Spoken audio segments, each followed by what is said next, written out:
రోజున మన వైఎస్ఆర్ గారి జయంతి సందర్భంగా మా ఇన్ఛార్జ్ పిఎఫ్ మధుసూదన్ రెడ్డి గారి పిలుపు మేరకు ఈరోజు రేణుగుంటల్లో నాయకులు కార్యకర్తలు అందరూ కలిసి భారీ ఎత్తున ఈరోజు ఆయన పుట్టినరోజు జరుపుకోవడం జరుగుతుంది. వైఎస్ఆర్ గారిని రోజు జనాలు తలుచుకుంటారు.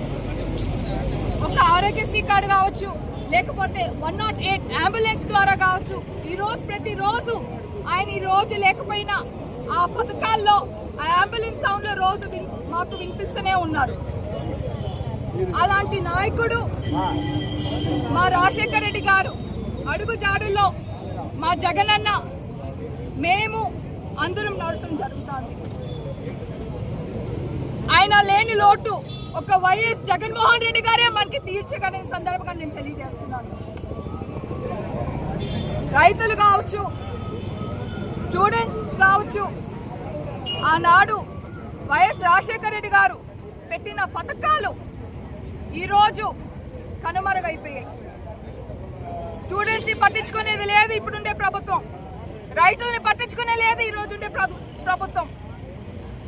కేవలం ఎన్నికలప్పుడు మోసం చేస్తున్నారు.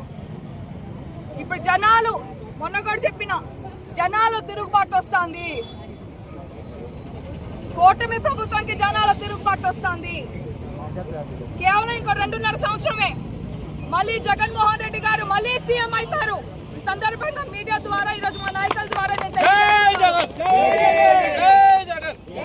రాజశేఖర రెడ్డి గారు కలలుగనిన రాజ్యం మళ్ళీ జగనన్న ద్వారే మనకి వస్తుందని ఈ సందర్భంగా తెలియజేస్తూ మళ్ళీ కూడా మీడియా మిత్రులకి అందరికీ ధన్యవాదాలు తెలుపుకుంటూ అవకాశం ఇచ్చిన ప్రతి ఒక్కరికి ధన్యవాదాలు తెలుపుకుంటూ జోహార్ వైఎస్ఆర్, జోహార్ వైఎస్ఆర్, జై జగనన్న, జై జగనన్న, పిఎఫ్ మధుసూదన్ రెడ్డి గారి నాయకత్వం.